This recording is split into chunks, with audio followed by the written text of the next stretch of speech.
So now we're going to be playing with different piecewise defined graphs, and we're going to have different kind of graphs, little shifts on them. So if I was to draw x cubed plus 1, you know that's the cubic function shifted up by 1. Looks like that. All right, let's look and see what it says. I want the x's that are less than or equal to 1. So I want that part of the graph on the solution graph. So it's going to look like that. And I really should know what that y value is, right? So if I put x equal 1 into here, I get 2.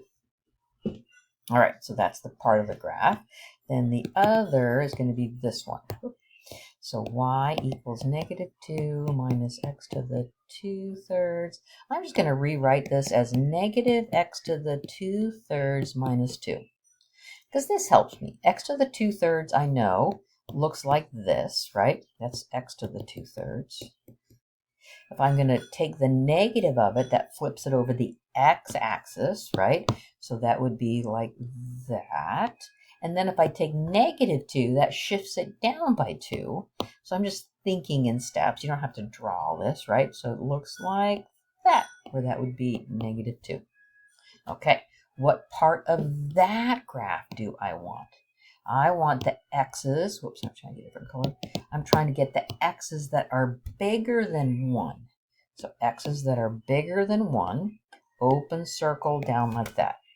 So if I plug in x equal 1 into here, that will tell me what the y value will be, right? So I get y equal 1 to the 2/3 is just 1, so -1 minus 2, so I get a -3. So -3, and then it's open circle and goes down. So that's the graph. Okay, so let's try this one. Other weird things going on. So I know that y equal, I'm just going to rewrite this even. 1 over x cubed plus 2. So you know 1 over x cubed looks like 1 over x, right? And so that's going to be like here and here. And then plus 2 shifts it up by 2. So that's going to change your horizontal asymptote, right? Not the vertical, horizontal asymptote. So that would mean up here, and then here and here. Okay, what part of this graph do I want? Oh, only x is smaller than 0. Okay, I don't want this part here at all.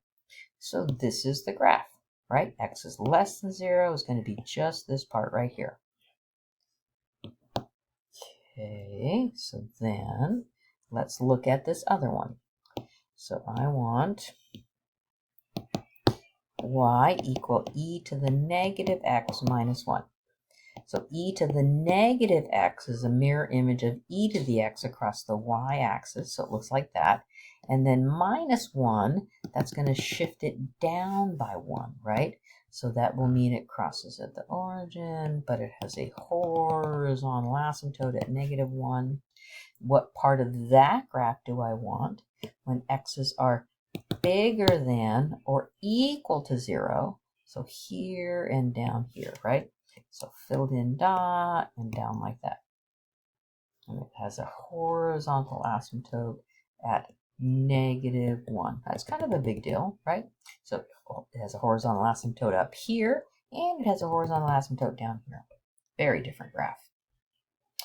What is that? Well, I'm reminding you, you know this. So this can be rewritten as absolute value of x over x. What? That's, whoops, come back. That's what I call that graph. And remember what it was is if I plugged in positive numbers, it gave me a +1. If I put in negative numbers, that gave me -1. Okay, so that's what this is. And so let's put it together on my solution graph. I want part of that graph when x's are less than 0. So that means I just want that part, right? Okay, so let's look at what we've got for the other one. For the other one, I'm looking at 1 over x cubed, which is like 1 over x, right? So 1 over x looks like this and this. And then I want the x values that are bigger than or equal to 0. Well, there's no equal to 0 here, right? It's just this part because it's got a vertical asymptote. So it looks like that. And that's it. So f of 0 does not exist, right?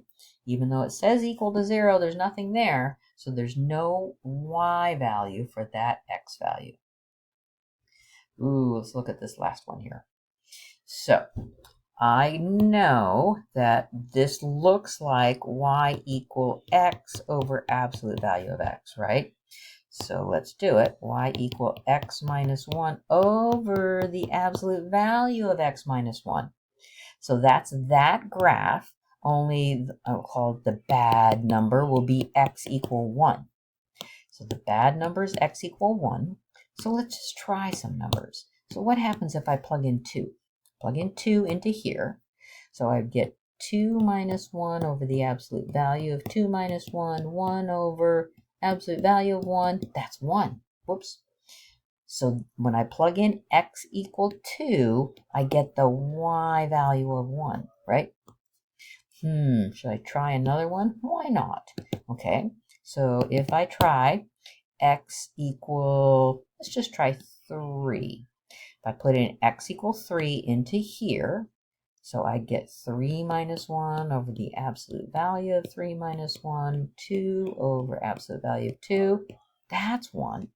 Okay, so I'm thinking it's the y value of 1 until I get to that x equal 1 that I cannot use. So now let's go over and plug in some values less than 1. So what happens if I plug in x equals 0 into here?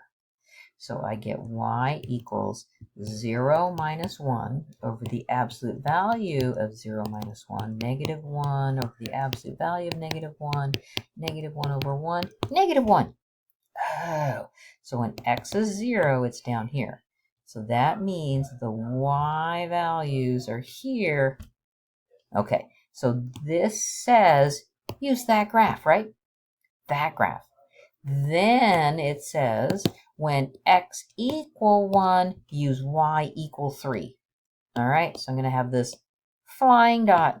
So that's the graph.